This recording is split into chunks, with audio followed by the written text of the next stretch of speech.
Hey, what's up guys? Ici PJ Leblanc, bienvenue dans un nouvel épisode de Maître de soi. Aujourd'hui, je reçois Vincent Grenier, ingénieur, investisseur et entrepreneur et père de famille qui a parti une entreprise dans le domaine de la crypto-monnaie avec 7 cofondateurs. Imagine les défis que ça peut représenter. Si jamais tu es intéressé par les investissements, que ce soit en immobilier, en crypto-monnaie ou l'entrepreneuriat, certainement cet épisode va savoir piquer ta curiosité et probablement t'en apprendre un peu plus pour ton propre parcours. Sur ce, je te souhaite une excellente écoute.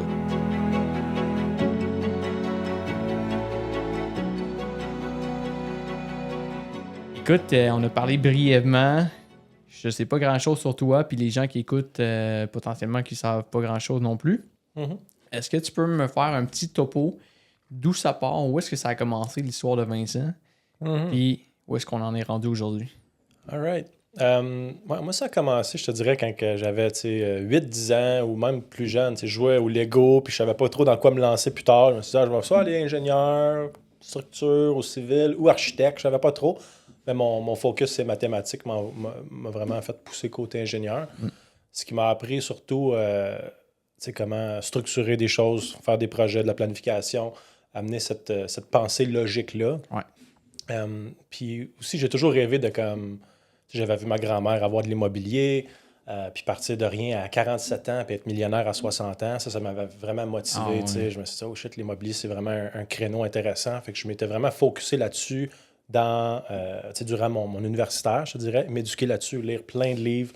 Puis ça allait bien aussi avec mon background d'ingénieur en structure. Fait que c'est un peu là que je voulais me lancer, mais c'est ça. Fait que tôt dans ma vie, je me dis, hey, j'aimerais ça avoir un empire. Là, on veut tout ça m'amener. Puis c'est ça. Fait que là, je m'étais lancé là-dedans. Fait que j'ai vraiment une pensée logique, tout ça. Puis en sortant du bac, c'est ça. Déjà là, pendant que j'étais en train de faire mon bac, j'ai acheté ma première propriété. Ouais. Fait que j'ai acheté un premier duplex à Sherbrooke. Je me rendais compte que le coût d'acquérir quelque chose puis d'habiter dedans, mensuellement, était le même que de juste louer un logement. Fait que je me suis dit, chaque fois, juste je trouvais une mise de fonds, puis j'ai réussi à acheter une première propriété. J'avais pas d'argent. Fait que ça, c'est intéressant. Le monde, ils ont tout le temps, ça prend de l'argent pour faire de l'argent. Non. Qu'est-ce que tu as fait? Fait que moi, ce que j'ai fait, c'est... j'avais lu d'ailleurs un livre de Jacques Lépine sur comment faire de l'argent avec l'argent des autres. Ça te permet d'apprendre un peu c'est quoi toutes les options. Parce que quand tu trouves un bon investissement, il faut que tu trouves de l'argent. Puis habituellement, si l'investissement est bon, tu ne devrais pas avoir trop de misère à trouver de l'argent parce que tu vois quelqu'un qui va te partnerer avec toi ou quoi que ce soit. Ouais. Moi, ce que j'ai fait, c'est que j'ai demandé...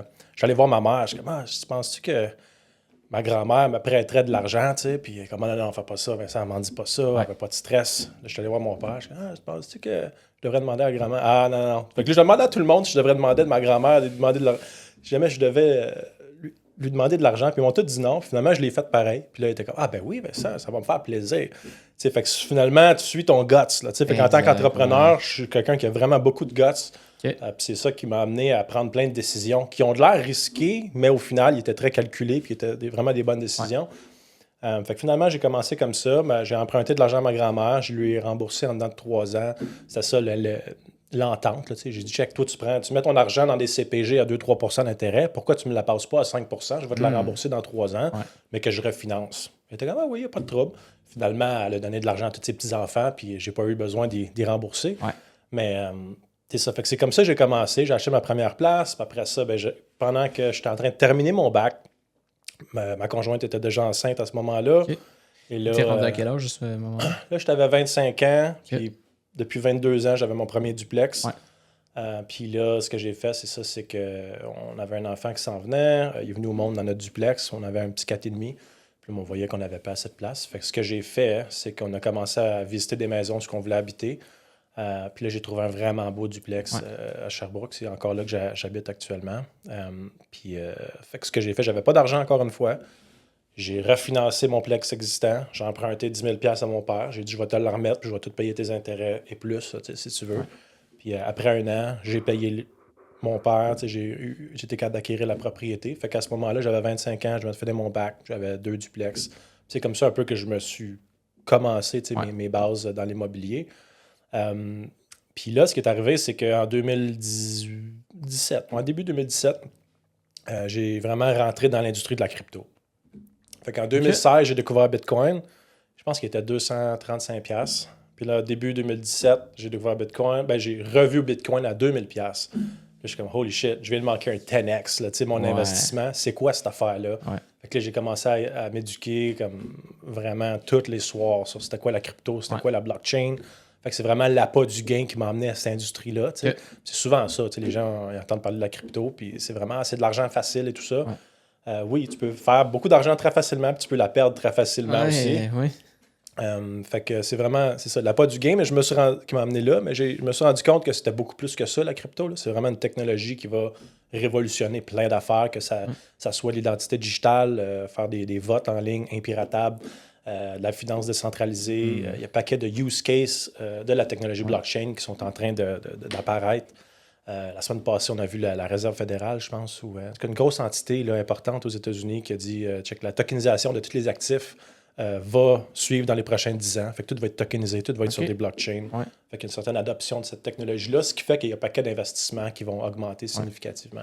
Il y a encore beaucoup de manque d'éducation à ce niveau-là en ce moment, au niveau de la crypto. Là. Il y a beaucoup de monde qui ont la chienne de ça. Oui. Ben, c'est parce qu'ils ne comprennent pas qu'est-ce qui s'en vient, mais en même temps, c'est plein de choses qui sont évidentes. Là, avec la digitalisation de l'économie et tout ça. On veut améliorer les processus, faire tout que les choses soient automatisées. Fait qu'il y a vraiment plein de choses qui sont bénéfiques de ce côté-là. Fait que c'est ça, en 2017, j'ai dive deep là-dedans. J'ai rencontré du monde sur Facebook, puis tout ça qui avait les mêmes intérêts. Puis à un moment donné, j'ai rencontré un des développeurs, puis il me disait il dit, moi, j'ai passé toutes les crypto-monnaies une par une, puis j'ai regardé le code, puis telle a de l'air vraiment intéressante. Puis là, moi, j'avais fait la même chose, mais j'avais regardé toutes les vidéos par rapport à crypto, puis je me suis rendu compte qu'il y avait une nouvelle crypto-monnaie qui était vraiment intéressante. Puis lui, il avait vu la même chose, mais plus du point technique. Puis il est comme, on va commencer une business là-dedans. Fait que là, je suis comme, alright, ça serait cool, ça serait mon rêve, mais moi, je suis pas capable, j'ai pas le background technique. Il est comme, il n'y a pas de trouble, il dit, je vais le faire. Fait que finalement, après une semaine, on était rendu 7 gars qui avaient des passions communes pour la crypto, mais qui avaient différents backgrounds. Puis moi, je me suis dit, OK, je vais joindre la team, mais qu'est-ce que je vais faire dans la team? Moi, j'ai un background d'ingénieur, mais j'avais fait aussi mes cours en entrepreneuriat, comme des cours à option à l'université. En entrepreneuriat, en business management et tout ça. J'avais commencé à lire des livres puis m'éduquer aussi sur la business. Fait que je me suis dit, check, moi, ce que je vais faire, c'est que je vais m'occuper de tout ce qui est comptabilité, finance, HR puis légal.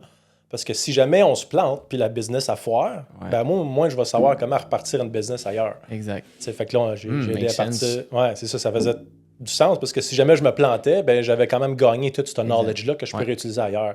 Tandis que jamais j'aurais été focus sur le community management d'un groupe Telegram. Puis là, ça plante, rien qui me reste après ça. Fait que je me suis dit, tant qu'à partir d'un domaine qui est super secure dans l'ingénierie, j'ai une bonne job, je faisais quoi, 90 000 par année dans ce temps-là, pour aller vers de quoi de vraiment risqué, mais qui a du fort potentiel. Je me suis dit, check ça va être ma stratégie, comme ça, je pourrais pas perdre. Exact. Puis finalement, au bout de... Caroline, là, ça fait quoi? Depuis 2018 qu'on a commencé le business, ça fait un bon 6 ans. Là, on est rendu avec 35 employés total, avec les sous-contractants et tout. Et j'ai réussi finalement à m'extraire de la business. Dans le sens que là, tout récemment, en septembre, j'ai accepté un emploi ailleurs, où c'était comme un de nos clients pour lequel moi, je faisais le travail. Puis il m'a engagé direct. Moi, j'ai réussi à tout donner mon travail à moi aux gens qui étaient dans mon département. Fait que j'ai vraiment tout délégué. Fait que je me suis dit, je ne vais pas prendre le contrôle de certaines choses parce qu'éventuellement, je sais que je vais le déléguer. Fait que là, je me suis vraiment extrait de la business pour être capable de plus travailler sur la business et non à l'intérieur. Exact. Puis là, maintenant, c'est ça, on a 35 staff. Tout roule tout seul. Fait qu'à la fin de l'année, si la business va bien, j'ai des dividendes. Si jamais on vend la business, j'ai encore 1/7 de la business. Fait que ça, je trouve, j'ai comme finalement réussi à faire ce move-là, de ce qu'on veut s'extraire de la business et que ça roule tout seul.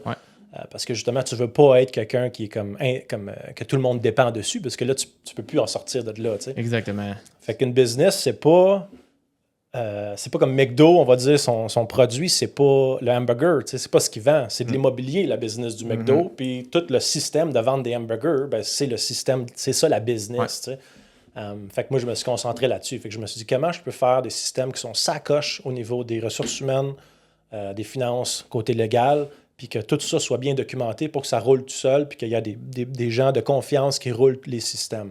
Fait que c'est un peu ça que j'ai fait. Fait que là, peu importe la business que je voudrais créer, ben là, j'ai tous des bons systèmes d'HR, de finance, de légal, que je peux réutiliser, des bons contrats, des bons templates pour tout. Là, fait que ça, c'est comme un peu un asset que j'ai créé. C'est pas la business elle-même, qui est vraiment une bonne business. Là. Mais pour moi, c'est tous les systèmes que je peux répliquer ailleurs. Oui, exact. Comment tu aurais défini ton rôle avant que tu aies tout mis ça en place? Y a-tu un nom à ce titre-là? Ouais, ben moi, je suis cofondateur et CFO, le Chief Financial Officer. Fait que là, maintenant, c'est ça. Je garde quelques tâches de ce rôle-là, mais je fais presque plus rien. Là. C'est ça, tu as moins d'énergie à mettre dans cette entreprise-là, mais ça reste que c'est devenu un asset pour toi. Qui génère un certain revenu puis qui te permet maintenant de pouvoir te concentrer sur d'autres projets. C'est ça. OK. C'est vraiment une business d'infrastructure. Fait que toute la crypto et ces affaires-là, c'est tous des réseaux qui génèrent des transactions. Puis ce business-là, ça s'appelle Pinax. Le site web, c'est pinax.network. Puis dans le fond, ce qu'on fait, c'est qu'on va enregistrer toutes les transactions de toutes les blockchains au monde, les plus populaires. Fait que là, on en supporte, on va dire 45, dont Bitcoin, Ethereum, Solana, tous les plus gros. Fait qu'on a tout l'historique de toutes ces transactions-là. Puis là, il y a des business, les autres, qui veulent builder en prenant avantage de technologie blockchain, dont certains réseaux. Fait que là, nous, ce qu'on fait, c'est qu'on leur offre des services mensuels, ou qu'on leur offre les données, puis eux autres, ils payent le frais mensuel. Un peu comme Google Cloud, Amazon Web Service. Fait qu'on est une business d'infrastructure Web 3. Puis je pense que c'est ça. Toutes les banques, toutes les grosses institutions s'en viennent dans cette industrie-là, puis ils vont avoir besoin des experts en blockchain. Fait que c'est soit qu'ils vont nous engager pour nos services ou juste vouloir nous acheter ou quelque chose comme ça. Exact. Fait que ça, je pense que ça va être vraiment intéressant. Fait que c'est un peu comme le exit plan, c'est de trouver plein de clients, puis grossir la business, puis éventuellement peut-être avoir des investisseurs, puis grossir. Là, exact. OK. Fait que là, on part quand même de quelqu'un qui est à l'université, qui a commencé dans l'immobilier, après ça, qui est devenu ingénieur, qui travaille dans ce domaine-là, à partir d'une boîte avec combien de personnes au départ? Au début, on était 7 cofondateurs. 7 cofondateurs. Certainement, à partir de cette business-là, c'était pas sans enjeu. Eh ben non. C'est difficile de partir une business. Nous, on était chanceux. On n'a pas eu à injecter grand cash au début. Je pense qu'on a injecté 70 000 à 7, qui n'était pas grand-chose. Non. En dedans de 3 mois, on savait déjà tout rembourser notre argent. On a réussi à faire de l'argent au début. Puis là, ça l'a juste comme growé à partir de ce qui restait. C'est ça, on a juste toujours réinjecté le cash dans le business. Fait qu'au début, on se donnait des salaires de crève-faim, genre 20-30 000 par année pendant les 2 premières années, parce que tout ce qu'on voulait faire, c'était réinjecter dans le business. Ça, je pense que c'est quelque chose que les entrepreneurs doivent comprendre. C'est que tu ne veux pas tout te donner l'argent tout de suite puis d'en bénéficier, parce que nos compétiteurs ont fait ça, mais ils sont presque tous morts. Les business sont fermés. Fait qu'il y avait des compétiteurs. Nous autres, on était 7 cofondateurs, puis on se donnait des salaires vraiment bas pour engager des employés, tandis que nos compétiteurs, ils étaient 2 gars, on va dire, qui se donnaient des salaires de 200 000 par année, parce que c'était comme s'ils travaillaient pour Google. Puis là, ça a fait qu'après une couple d'années, ben eux autres, ils savaient tout donner l'argent, il ne restait plus d'argent dans le business, puis ils ne grossissaient pas. Exact. Nous autres, après une couple d'années, on était rendus 12, 20, tout ça. Puis quand on passait au travers des bear markets, où pendant des mois, le prix descendait, nos revenus descendaient, puis on était dans la merde, nous, ce qu'on faisait, c'est qu'on coupait les salaires au complet des 7 cofondateurs. On coupait nos salaires à zéro. Ma mère, pendant un certain temps, m'a aidé à payer mon hypothèque, à me donner de l'argent par mois pour m'aider dans mes affaires.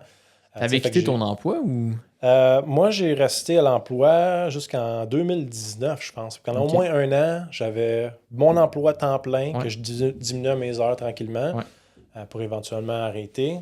Puis je travaillais le plus que je pouvais les soirs, les fins de semaine, à chaque fois que j'avais du temps. Fait que ça a été dur sur mon couple, ça a été dur sur mon ex. Fait qu'elle est partie, puis finalement, 3 semaines après, j'avais lâché ma job, puis là, je travaillais juste le business, mais quand même. Ça a fait mal à mon couple. Fait que je pense que c'est pas un conseil pour les entrepreneurs. C'est comme, oui, tu es peut-être passionné par ta business, mais essaye de garder des petites attentions à ta conjointe, puis de la faire comprendre que c'est pour vous autres, vous faites ça. Là, moi, j'essayais de faire comprendre, puis tout, mais finalement, j'ai pas su garder la flamme allumée durant ce temps-là. Je parlais de crypto puis de mes projets avec les pétillants dans les yeux, mais quand je parlais à elle, il n'y avait plus ces pétillants-là, puis on dirait qu'elle n'aimait pas ça. Mais oui, c'est une pause, c'est une phase. Écoute, ça touche beaucoup d'entrepreneurs, ça. Puis je pense qu'il y en a beaucoup qui vivent cette situation-là, qui apprennent à la dure. Parce que je pense qu'on se lance tellement à fond dans un projet qu'on est passionné, qu'on oublie un peu tout le reste. on veut que ça marche aussi. Tu veux pas que tu Ben, c'est investis ça de qu'il l'argent faut, puis tu veux pas non plus crever de faim puis ci puis ça. Fait que on a la misère à faire la part les choses dans ce moment-là parce que ça semble pas être important, mais à un moment donné, comme oups. Ouais, c'est ça. Fait que faut pas se brûler. Fait que je pense que c'est important que nous, on n'oublie pas notre conjointe là-dedans, puis qu'on y fasse des petites attentions. Puis elle, il faut qu'elle comprenne que crime, on est en train de pousser pour quelque chose. Puis qu'à un moment donné, on va atteindre notre but. Puis si on continue de pousser, on va réussir. Exact. Puis c'est ça souvent, c'est qu'une business, la plupart du monde vont travailler pendant 2-3 ans vraiment fort. Puis il y en a plein qui vont juste lâcher parce que c'est pas payant, puis parce que c'est dur, de la compétition. Puis ceux-là qui continuent, ben, du fil en aiguille, tu apprends de tes erreurs, puis tu t'améliores. Exact. Puis là, tu t'en sors gagnant.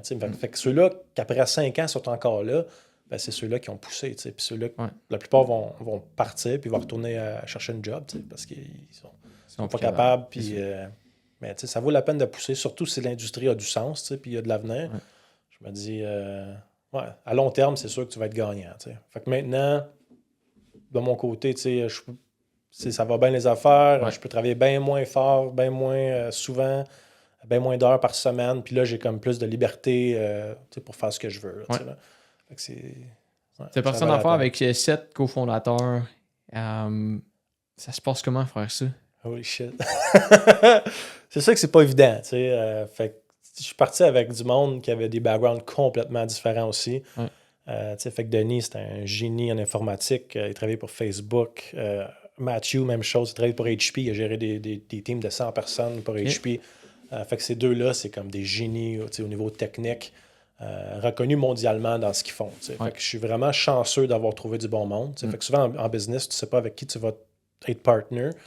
Fait que ces deux gars-là, c'est incroyable. J'ai eu de la chance. Je peux pas dire je suis self-made au complet. Non. Ces gars-là m'ont appris tellement de choses, puis c'était tellement des membres clés, puis ils sont encore. Sinon, Stéphane, lui, c'était juste un passionné de Bitcoin qui parlait de ça beaucoup. Mais lui, c'était un professional poker player. Rien à voir. Il n'a jamais eu une vraie job de sa vie. Puis là, il était comme avec nous autres là-dedans. Mais il était bon à parler de ça. Fait qu'il a géré les communautés. Dave, c'était un gars qui avait un MBA et tout ça. Mais lui, il s'occupait de faire nos vidéos. Puis s'occupait de la qualité du contenu qu'on sort.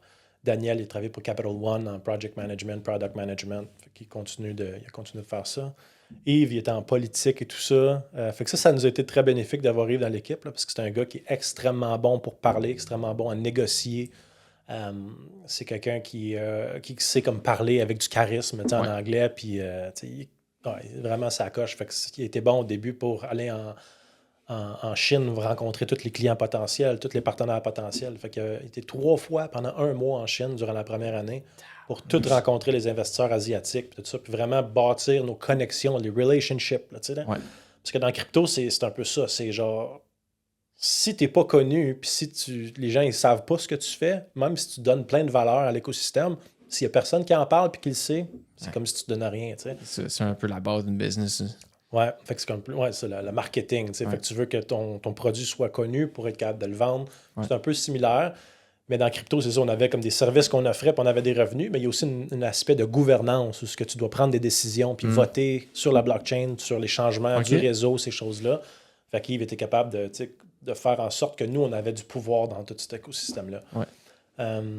Fait que c'est ça. Fait que des partenaires de background différents, j'étais vraiment chanceux, mais c'est pas facile, par exemple, parce que chaque partenaire a des façons de penser différentes, puis il faut que tu comprennes avec qui que tu fais affaire, quels ont été les plus gros enjeux que tu as fait face en partant de business avec autant de personnes que ça? Ouais, ben c'est ça. Yves, je te dirais que il y avait beaucoup de pouvoir. C'est comme je te dis, il est capable de contrôler les choses, de faire que les gens ils vont suivre son opinion beaucoup. Fait que dans les meetings, c'est presque juste lui qui parlait, parce que c'était notre CEO dans le temps.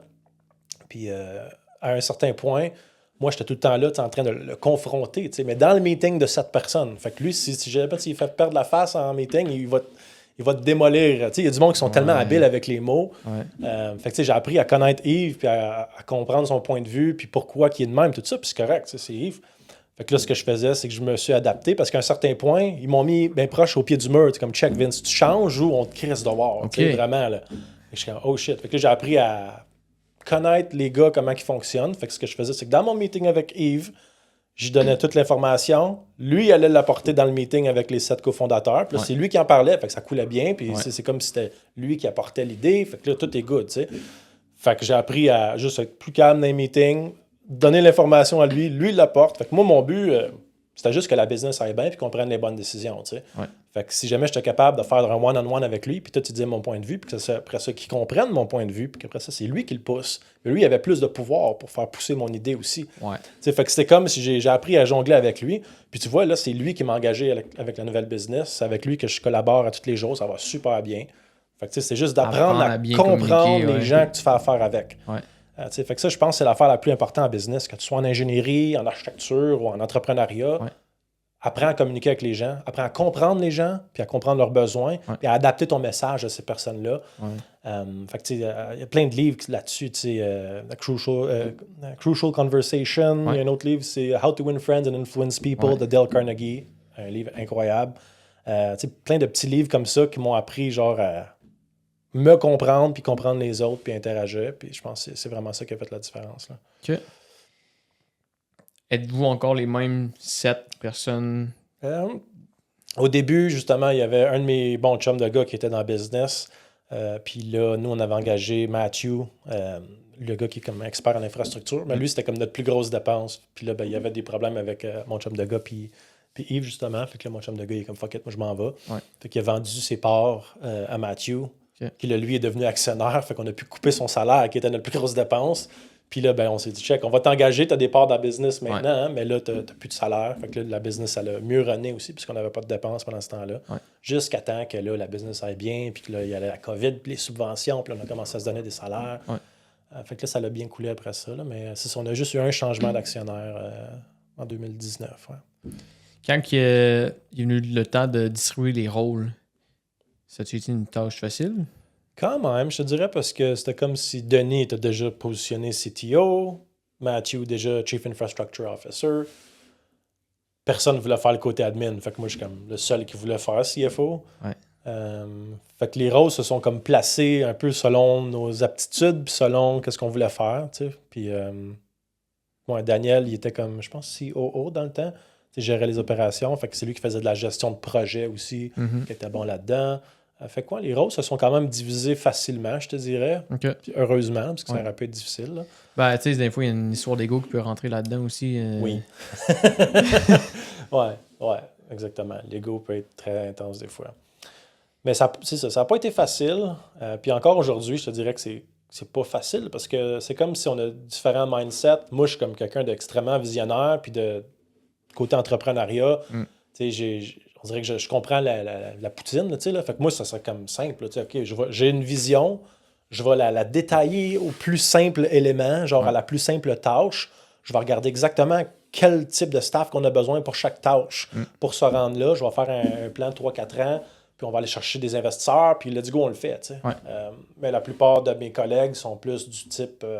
check, on va y aller, mais tranquillement, on ne pognera pas d'investisseurs, on va juste injecter nous autres même l'argent à l'interne. Fait que c'est plus lent. Fait qu'on a comme un peu, on se bumpe la tête un peu côté vision, puis côté stratégie. Comment tu vis ça? Difficilement, dans le sens que c'est pour ça qu'aussi qu'en ce moment, j'ai accepté l'autre position, tout ça, parce que je sens que j'ai de la misère à faire pousser ma vision, parce qu'elle est un peu, peut-être trop intense, trop poussée. Puis les autres, c'est comme si je jouais 20 étapes en avant. T'es drivé, là. Ouais, je suis vraiment drivé, puis j'ai vraiment une vision. Puis pendant des années, je poussais des affaires. Je suis comme, hey, on devrait faire ça, on devrait faire ça. Non. 2 ans après, là, c'est les autres qui disaient, hey, on devrait faire ça. Ouais, ben, je le disais il y a 2 ans, tu sais. C'est arrivé une couple de fois que ça, c'est arrivé, tu sais. Mais ça me dérange pas, tu sais. Je me dis, sans eux autres, j'aurais pas pu être là de toute façon, tu sais. Fait que c'est juste, il faut qu'on arrive ensemble à un consensus. Puis si les 7, on est d'accord sur, tu sais, le mouvement, aller en avant, la direction, ben ça va sûrement marcher, tu sais, parce que là, on est 7 têtes intelligentes qui disent oui à une direction. Fait que c'est sûr que ça marche, juste ça n'irait peut-être pas aussi vite que moi je veux, mais en même temps, peut-être que de ma façon à moi, peut-être qu'on se planterait aussi, tu sais. Parce que là, c'est là que tu rentres des investisseurs, puis des shareholders, puis là, c'est comme... C'est différentes games, là, tu sais, là, tandis que quand tu peux juste gérer ton petit cocon à l'interne de tes 6-7 shareholders, ben, c'est plus facile, là, tu sais, il y a moins de risques, disons. Exact. Mais, si ça avait à me donner... les 3 plus gros enjeux que vous avez eu à vivre dans toutes ces années-là? À un moment donné, on avait créé un smart contract, là, ça s'appelle un contrat intelligent de finances décentralisées. Mhm. On sécurisait environ 25 millions de dollars dans ce portefeuille-là, disons, Ouais. qui venait de nous autres, de nos amis, de la communauté. Puis là, on s'est fait hacker. Fait qu'un matin, je me suis réveillé, puis là, c'était la panique totale. On regardait le wallet, là, puis là, on pouvait voir genre 20 000 qui sortaient. 20 000 à toutes les 2-3 secondes. Ouch. En dedans de 2 heures, il ne restait plus rien dans le compte. Fait que ça, c'est comme...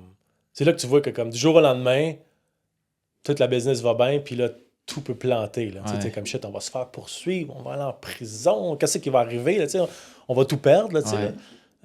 puis finalement, c'est ça. Notre CTO était vraiment incroyable. Là. Il était capable de... Il a retracé les transactions du pirate informatique. Il avait mis ça dans 250 comptes différents. Puis là, lui, il était capable de programmer une transaction qui allait reprendre les fonds des 250 comptes, qui allait les remettre dans un compte. Wow. Puis là, vu qu'on avait beaucoup de pouvoir de gouvernance dans le réseau, on était capable de convaincre les autres validateurs du réseau de venir bloquer les fonds. Parce que ça ne suivait pas l'intention du code qui était de garder ces fonds-là dans un vault sécurisé. OK.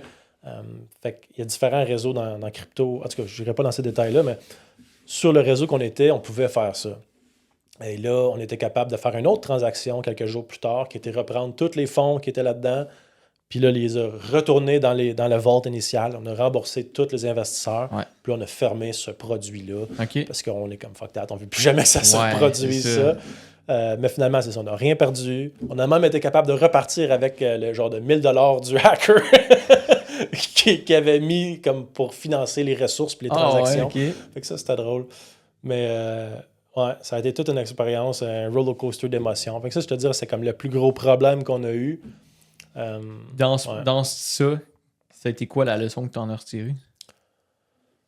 Mais jamais tous tes œufs dans le même panier. Là, dans le sens, si tu mets tout dans un wallet, puis ce wallet-là, il se fait hacker, t'es fait. Là, c'est comme... surtout dans la crypto, il faut que tu protèges tes actifs.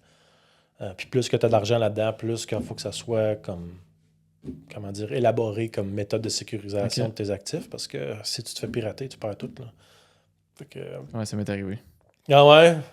FTX. OK, ouais. J'attends toujours mon cash.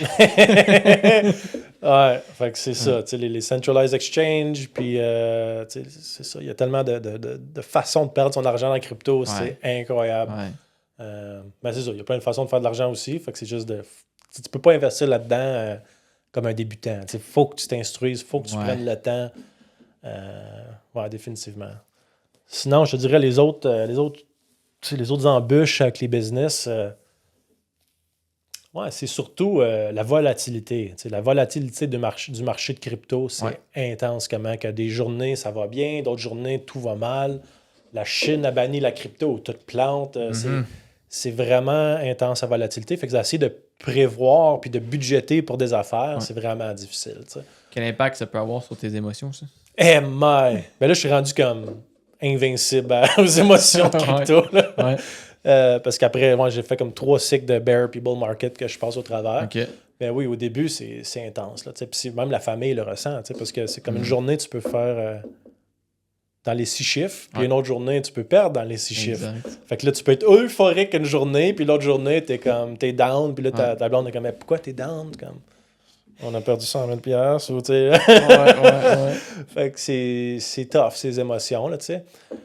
Mais c'est excitant, tu sais. C'est excitant de voir ça monter. Puis c'est juste... Il n'y a pas grand-chose d'aussi excitant que ça, tu sais, de voir ton portfolio vraiment fluctuer vers le haut, vers la baisse. C'est un roller coaster d'émotions. Mais tu sais, à un moment donné, il faut juste s'en détacher, tu sais. Faut s'en détacher parce que sinon, c'est ça l'affecte ta vie personnelle, tu sais. Mettons quelqu'un qui est dans le marché boursier ou la crypto, tu aurais des conseils pour eux autres? Parce que j'en ai des amis qui ont essayé, puis ont toujours eu de la difficulté avec ce côté-là émotionnel, de ne pas suivre le plan. Finalement, merde, OK, je vais continuer parce que je veux me racheter, je veux pas finir ma journée dans le négatif. Moi, je te dirais que c'est difficile de se sortir de ça, mais la façon la meilleure, c'est juste de t'éduquer à fond dans ce que tu investis. Parce que si tu n'es pas éduqué dans ce que tu investis, tu vas mettre 10 000 $ dans quelque chose, ça va baisser à 7 000, à 5 000, puis là, tu as le stress, puis là, tu vas peut-être vendre. Fait que si tu as de la conviction dans ce que tu achètes, ben mec, ça vale 5 000 puis toi, tu l'as investi à 10, là, ben tu vas racheter plus pour réduire ton coût moyen payé pour que quand ça monte, parce que tu sais que ça va monter parce que tu as cette conviction-là, ben là, tu sais que mec, ça monte, tu vas faire plus d'argent. Tu sais. Fait que je te dirais l'éducation financière sur l'investissement que tu achètes. Tu n'investis pas à l'aveuglette parce que t'as entendu à quelque part que tu devrais investir là-dedans. Non, c'est ça. Fait que faut vraiment écouter ce que les YouTubers disent, ce que le monde dit, mais au final, c'est toi, il faut qu'il se fasse ta propre idée. Si tu ne te fais pas ta propre idée, ben, tu n'auras pas cette conviction-là, puis là, tu vas vendre à perte. Ou tu ne rachèteras pas quand ça va être bas, puis ça va être une méga bonne opportunité. Puis l'autre affaire, c'est diversifie-toi pas trop. Parce que tu n'as pas le temps de rechercher 30 projets à fond. Tu as le temps de chercher 5 projets à fond. Fait que moi, on va dire mon CELI est presque 100% dans Tesla. Genre, parce que c'est juste un play qui est évident pour moi. Oui, ils font des chars, mais ils ont aussi toute l'infrastructure des chars, les stations-service pour plugger tes affaires. Ils ont les batteries électriques, ils ont les panneaux solaires, puis là, ils vont être rendus avec des robots. Je veux dire, c'est sûr que dans 10 ans, Tesla va être bien plus haut qu'en ce moment.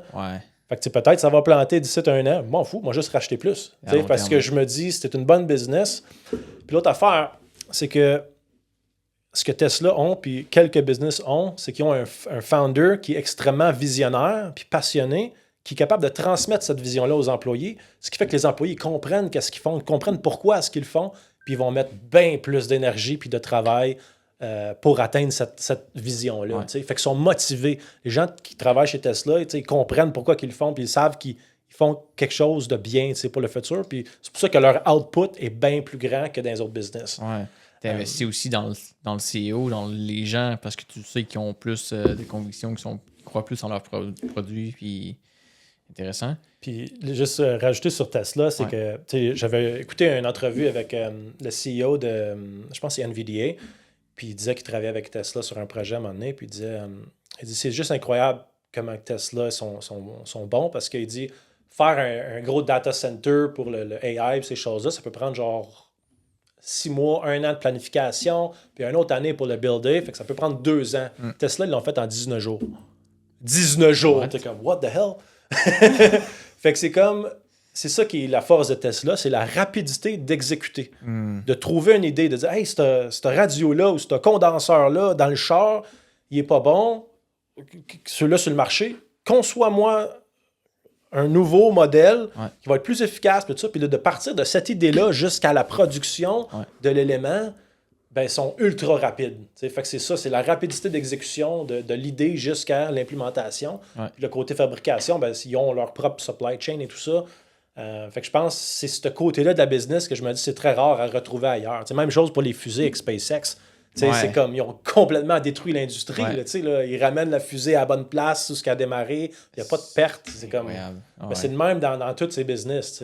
Fait que c'est ça, c'est de trouver des business qui sont extrêmement bonnes, que les employés sont motivés, qui ont une bonne vision, un bon CEO. Puis là, c'est juste de mettre de l'argent là-dedans. Puis si tu y crois, ben, tu vas juste rajouter parce que tu le sais que ça va monter. C'est comme Costco ou d'autres actions. Il y a des affaires qui sont bien proches future-proof. Fait que moi, c'est un peu ça ma stratégie dans mes investissements, c'est que je suis un peu à la Warren Buffett. Là, je me dis, je vais investir dans quelque chose qui a du fort potentiel, que je sais que ça va être là dans 10 ans, mais aussi qui est un bon moment à investir. Fait que Tesla, ça faisait genre 3 ans que ça faisait juste se consolider le prix. Fait que là, je l'ai comme pogné, je pense, à 170$. Mais c'est juste de trouver des bonnes business, de s'éduquer à fond sur ces business-là pour avoir tes convictions qui soient comme béton. Puis après ça, c'est ça, tu mets le plus d'argent que tu peux si tu es confiant. Puis t'attends, tu vas être patient. Parce que même si ça plante, si tu sais que ça va monter, tu vas juste être patient. Puis à un moment donné, ça va arriver. Quelqu'un qui veut s'éduquer, qui veut commencer à regarder ça, tu conseilles quoi? Ben, ça dépend. On va dire Tesla ou d'autres. C'est juste des bons YouTubers qui vont parler de ça, qui ont les connaissances. Les livres, des livres de stratégie, de mindset d'investisseurs. L'information est partout. Là, je te dirais que c'est pas l'information qui est difficile à trouver, c'est le temps. Les gens, ils dédient pas assez de temps à s'éduquer. Il y a mieux sortir avec leur chum, aller se coucher de bonne heure. Moi, je me suis couché à 1h, 2h du matin, puis réveillé à 7h pendant des années, là, pendant que je renais mes business, parce que le soir, je plaçais mon argent, je jouais avec ça. Fait que, oui, ça a été difficile, mais aujourd'hui, je suis mort de rire, je vais avoir 35 ans, puis je pourrais prendre ma retraite sûrement à la fin de mon 35 ans. Fait que c'est ça, c'est ces sacrifices-là. Les gens ne sont pas prêts à faire les sacrifices que ça prend pour retraiter plus jeune. Tu sais. Puis profiter de la vie avec ça. Ouais, puis ça, c'est l'autre affaire que je me suis rendu compte, c'est que j'ai poussé trop fort, j'ai pas profité de la vie tant que ça. Fait que je suggère à tout investisseur de pas y aller trop intense parce que tu veux profiter de la vie. Tu sais pas si tu vas te faire frapper par un char demain. Ouais. Puis c'est pendant que tu es jeune que tu as l'énergie et tout ça. Fait que moi, je suis quand même chanceux. J'ai réalisé ça quand même jeune. Puis là, je commence à profiter de la vie depuis comme 1 an, 2 ans. Mais c'est ça, c'est parce qu'à un moment donné, tu te rends compte que tu as de l'argent puis tu en fais tellement à chaque jour que tu te dis, why am I working? Tu te dis, t'es mieux de juste investir puis profiter de la vie plus. Mais une fois que tu sais que tu vas avoir cet argent-là dans 5 ans, tu es aussi bien d'en profiter tout de suite. Fait que profite de la vie, mais dépense pas pendant que tu es jeune. Investis, mais profite de la vie avec tes chums, avec ta famille, tes enfants. Mais serre-toi la ceinture pendant que tu investis pour que plus tard, quand tu as 35 ans, là, tu n'as plus besoin d'investir. Parce que tu as tellement d'investissement, puis ça monte tellement à chaque jour que de mettre 5 000 $ de plus, ça ne sert à rien. Fait que là, tu peux en profiter. Là, tu peux la dépenser, puis enjoyer la vie, là, voyager plus, puis tout ça. Puis tes investissements, les autres, font juste continuer à monter. Puis ça... Fait que c'est trouver un équilibre quand même dans ton processus d'apprentissage, puis de commencer à investir de l'argent. C'est ce que tu conseillerais. OK. Ouais. Puis l'autre affaire, c'est nice l'entrepreneuriat. Mais moi, personnellement, j'ai fait bien plus d'argent avec mes investissements qu'avec mon entrepreneuriat. Okay. Si jamais j'aurais juste focusé avec une job très payante à dire, OK, je vais générer le plus de cash que je peux puis je vais l'investir à tous les mois, j'aurais peut-être fait plus d'argent à avoir stacké des bitcoins depuis 2017 que d'avoir joué avec puis passer des heures à essayer de trouver le meilleur investissement. Puis là, finalement, j'en perds. Puis là, c'est comme tu jongles beaucoup pour finalement te rendre compte que j'aurais juste accumulé du bitcoin. J'aurais pas eu à faire tout ça, tu sais. Anyway, c'est de trouver un équilibre puis d'essayer d'investir le plus tôt possible, tu sais, parce que l'intérêt composé, c'est ça qui est important. Oui, exact. Ça m'amène à une question. Qu'est-ce que tu penses des index? Moi, je veux dire, un index comme des ETF, des S&P 500, ces choses-là, c'est bon. Je veux dire, ça va donner des rendements moyens, meilleur que la plupart des investisseurs, du 8-10% par année. Mais moi, je veux dire, je fais comme du 60-70% par année composé depuis genre 6-7 ans. Fait que moi, ma stratégie, c'est plus à la Warren Buffett, où je vais prendre beaucoup de temps pour m'éduquer sur un projet spécifique. Je vais rentrer early avant que tout le monde en parle. Puis là, comme aujourd'hui, le monde est en train de commencer à parler d'un des projets que j'ai investi tôt en 2019. Même moi, je suis rendu à 500 fois ma mise. Ouais. Où est-ce que tu entends parler d'un projet comme ça qui est early? My God, c'est vraiment underground. Ça peut être dans des groupes Telegram, ça peut être...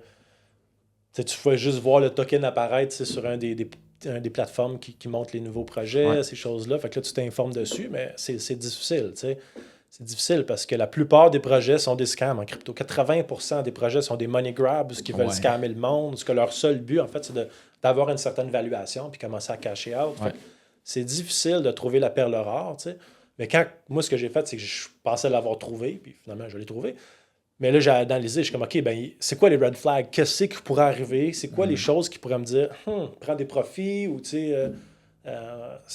fait que j'ai évalué ces red flags-là, puis là, après ça, j'ai essayé de pousser. J'ai essayé de rencontrer le CEO, rencontrer le CTO sur un appel pour essayer de discuter avec eux autres pour voir si mon red flag était vraiment un red flag. Finalement, non, ça n'était pas un. Fait que j'allais enlever le red flag. Et puis là, il m'en reste 2. Fait que je suis comme, OK, là, ça se peut que le projet n'avait pas besoin des tokens ou quelque chose comme ça. Fait que là, j'ai fait de la recherche sur la blockchain. J'ai trouvé que tous les early investors avaient reçu des tokens aussi. Ce qui fait qu'eux autres aussi ont un incentive à ce que le token il monte. Fait qu'ils ne vont pas dumper. Je pouvais analyser aussi toutes les adresses blockchain. Fait que je pouvais voir les investisseurs early holdaient encore ou ont accumulé. Ça veut dire qu'eux qui ont l'inside knowledge accumulent encore. Fait que là, je suis comme, OK, c'est pas le temps de vendre. Je vais en racheter plus quand que ça baisse.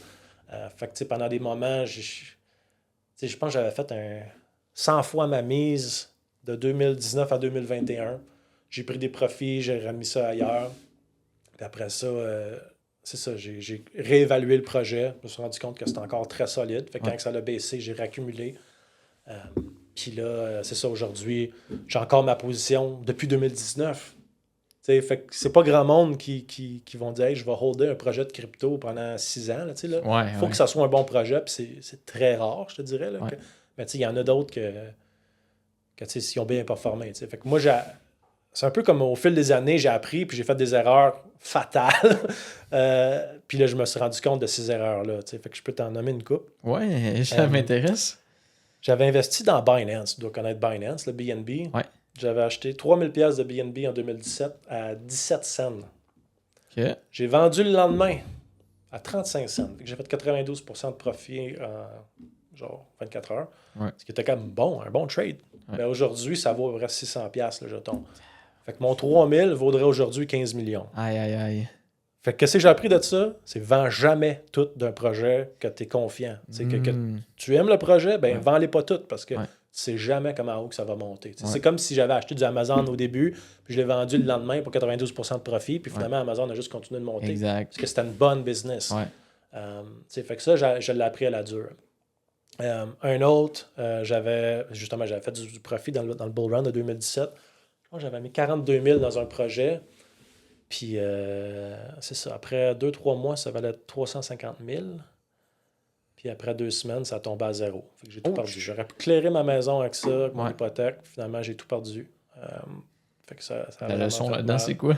La leçon, c'est prends toujours des profits. OK. Fait que dans le fond, quand tu investis, on va dire 1000$. Puis là, c'est rendu à 10 000. Ben oui, tu as fait 10 fois ta mise, mais ton risque est encore là. Parce que tu n'as pas sorti ta mise. Moi, ce que je dis au monde qui investit dans la crypto, c'est comme si tu mets de l'argent dans un projet que tu aimes puis que tu fais un x3, ben sors 1,25 fois ta mise. Tu vas avoir sorti ton risque, puis tu vas avoir sorti 25% de profit. Va le recycler dans un autre projet que tu as confiance dedans. Puis le reste, si tu fais de l'argent, ben c'est un rendement infini parce que tu n'as plus d'argent d'investi dedans. C'est des profits. Puis si tu le perds, ben ça ne te fera rien.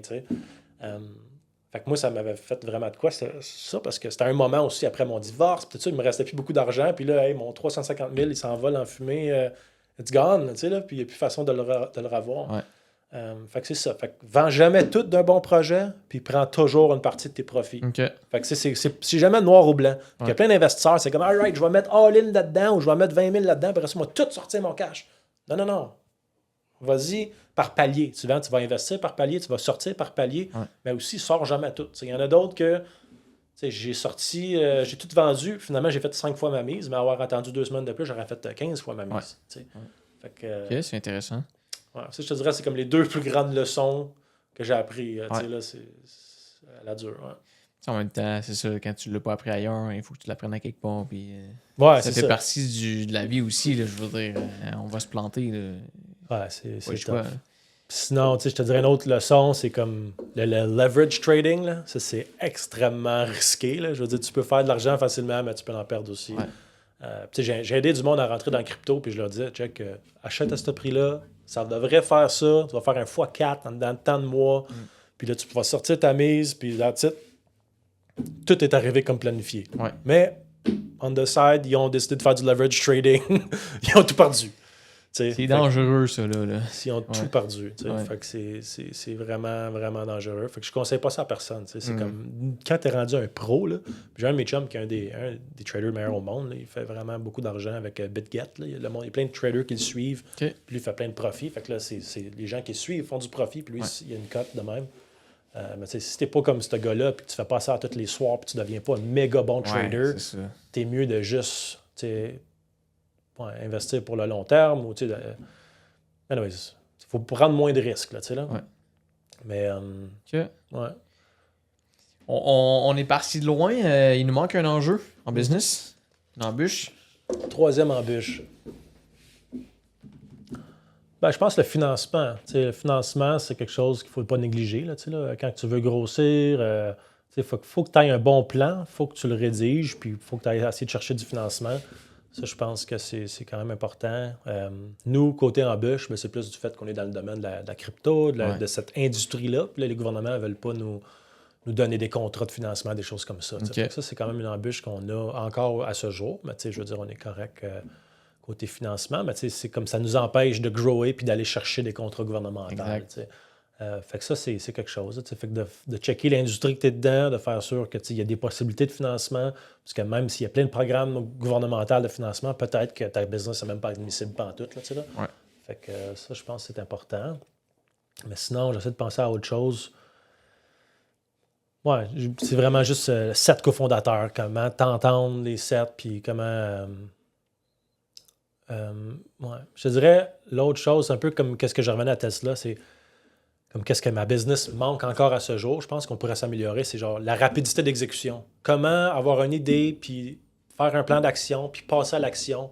Mais des fois, ça peut prendre 3 mois, mais ça aurait pu être fait en une semaine. Ouais. Fait que c'est prendre le temps de bien planifier rapidement.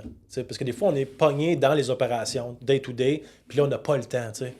Ben, couchez-vous plus tard, puis faites-le le soir. C'est comme, prenez le temps de bien planifier, parce que plus que tu es bien planifié, moi, j'ai appris ça de l'ingénierie. Je veux dire, on fait des plans de building avant de construire le building. On va pas essayer de construire le building, puis commander les matériaux à mesure, sur le chantier. On planifie du boulon près, de la vis près, sur le plan, puis durant la planification, puis après ça, on est capable de tellement sauver de temps sur l'exécution. Fait que je pense que ça, c'est quelque chose qui nous manquait. Puis que je pense que chaque business devrait avoir. C'est une vision claire, extrêmement claire, après ça, de définir les steps puis d'exécuter rapidement. La différence entre un millionnaire et le milliardaire, c'est la rapidité d'exécution. C'est vraiment ça. Planifier rapidement. L'important de planifier, mais comme pas Bien. non plus overplan. Puis, parce que ça, c'est un des enjeux de beaucoup d'entrepreneurs. C'est comme la fameuse phrase paralysie par analyse. Là. Ouais. Il faut passer à l'action, ça c'est clair. Fait qu'il faut commencer, no matter what, faut pas que tu attendes, il faut que tu commences. Mais pendant que tu es en train d'être dans l'action puis que tu as commencé, là, ben, comme planifier comme il faut, le next step. Ben, on va dire comme juste dans l'immobilier, il faut que tu planifies bien ton achat. Vraiment, si tu fais l'argent à l'achat en immobilier, si tu pognes un citron et que tu n'as pas fait un test d'air, finalement, tout est moisi en dedans, ben oublie ça, là, tu vas tout perdre. Là, ça est arrivé à mon frère puis ma mère. Finalement, ils ont tout gotté à la place, ils ont tout arraché les murs, il restait juste du bois, juste le framing. Là, ils ont tout refait parce qu'il avait pogné un citron, il n'avait pas fait de test d'air. Avoir fait un test d'air, ben, il aurait spoté l'humidité, puis là, il n'aurait pas acheté. Fait que c'est vraiment de planifier bien son achat, mais une fois que tu l'as acheté, ben là, planifie bien. En immobilier, c'est une autre affaire. Moi, ce que je fais, c'est que durant l'inspection, je rentre dans la maison et je prends toutes les mesures. Comme ça, par le temps que je prends possession, j'ai déjà fait tous mes plans, je sais exactement qu'est-ce qu'on démolit, qu'est-ce qu'on rentre dans la maison et on fait tout. Là, Fait que c'est comme l'exécution est planifiée avant même de prendre la possession. Prends tes mesures, puis toutes tes photos, puis tout ça durant l'inspection. Fait que ça revient à ta vision claire de qu'est-ce que tu vas faire. Tu sais qu'est-ce que tu en vas faire, fait que tu sais ce que tu as besoin. Là. Exact. C'est très intéressant, ça.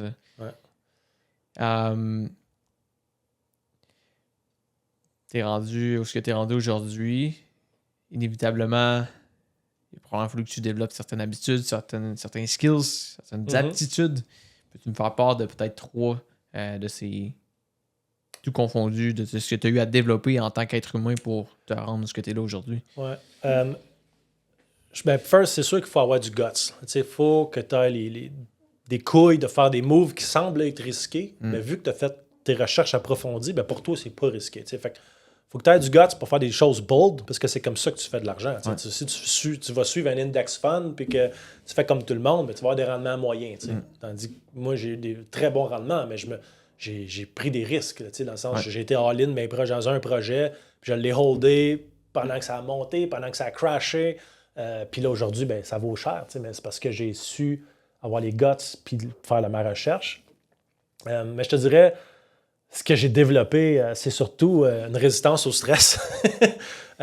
Puis dans le fond, un des embûches d'entreprise que j'aurais pu mentionner tantôt, je donne un exemple. En 2021, moi, on avait 5 business dans le crypto. Là, maintenant, on est rendu juste avec 2. Puis j'en manageais d'autres aussi. Okay. Avec tous ces business-là, on avait tous nos comptes bancaires chez la Banque Royale. Banque Royale, je ne sais pas, c'est parce que c'est le size, le montant des transactions qui ont vraiment augmenté au fil des années, qui ont été flagués ou qui ont fait des recherches sur nous puis ont découvert qu'on était dans le crypto. Je ne sais pas c'est quoi qui a fait le flag sur nos comptes, mais là, ils ont décidé de tout fermer les comptes de banque de tous nos business du jour au lendemain.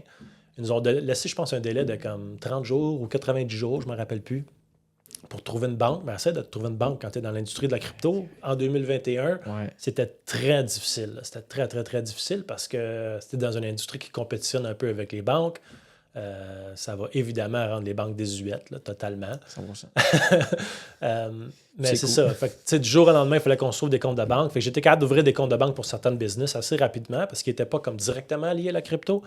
Mais pour ceux qui étaient directement liés à la crypto, il me semble que après 89 jours sur 90, j'avais pas trouvé de compte de banque. Puis la dernière journée de mon 90 jours, j'ai trouvé la solution. Puis j'ai passé à l'action. J'ai pu sortir mes fonds. Tout a bien fonctionné. Mais genre, le stress que tu as, c'est débile de dire « Hey, j'ai plein d'argent dans ces comptes-là qui vont être bloqués ou quelque chose comme ça. » Puis là, ben, il me reste une journée.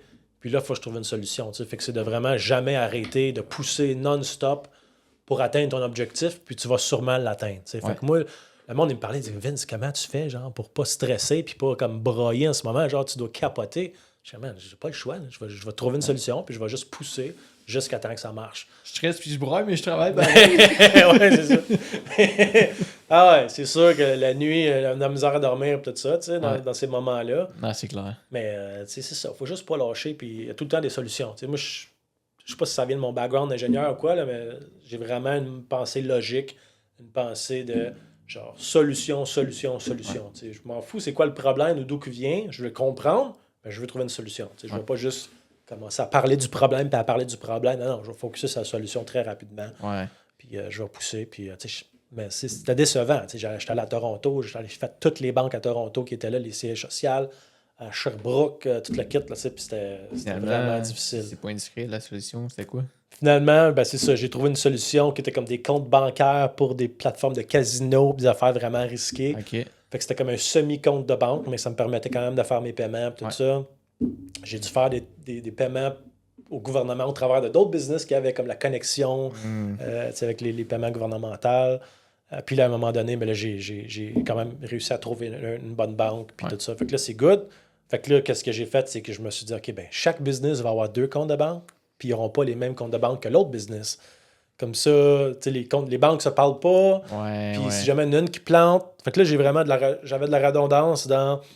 J'ai 2 entreprises complètement différentes qui ont chacun des employés dedans, qui ont chacun un système d'assurance collective, REER collectif, des comptes de banque différents comme ça. Si ma banque plante dans une, ben j'ai déjà un autre compte de banque, mais si jamais ma business plante, je peux tout bouger mes employés dans l'autre business.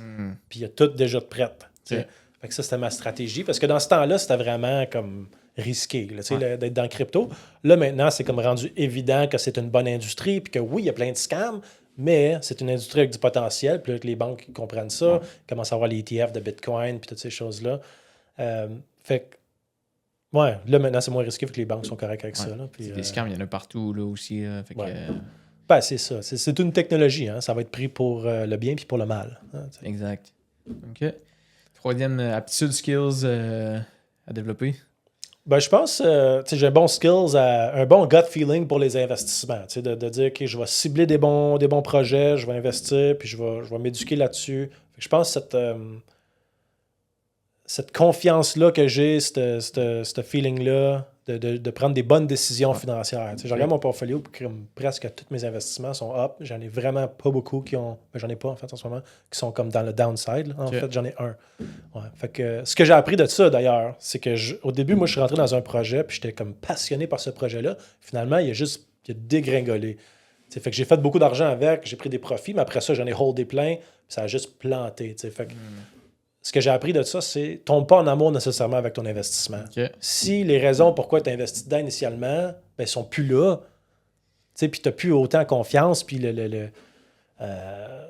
comme la communauté n'est pas aussi bullish, n'est pas aussi positive qu'au début, ben, peut-être que ça ne performera pas comme que tu pensais au début. Fait que réajuste ta mentalité, ton pourquoi tu investis dans quelque chose à tous les 6 mois, à toutes les années, quand tu t'informes. Fait que moi, ça, c'est une de mes erreurs, c'est que j'avais holdé un projet pendant longtemps que j'aimais beaucoup parce que j'étais comme attaché émotionnellement après. Mais finalement, avoir mis ça ailleurs, j'aurais fait tellement plus d'argent. Mais c'est ça. Fait que c'est un des affaires que j'ai appris. C'est oui, il faut être pas trop. Tu ne veux pas être trop centraliser tes avoirs dans un actif. tu veux avoir de la décentralisation ou de diversification, mais encore là, pas trop, parce que sinon, tu vas avoir des rendements moyens de 10% par année. Tu sais. Je comprends. Ouais. OK.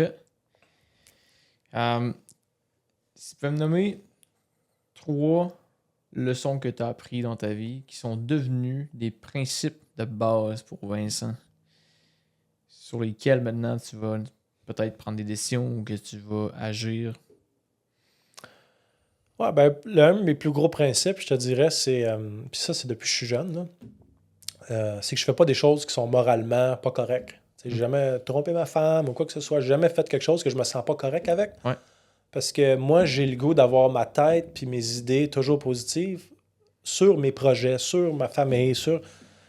Fait que j'ai pas de tracas dans ma vie. J'ai pas rien qui dit ah, j'aurais pas dû faire ça ou quelque chose comme ça.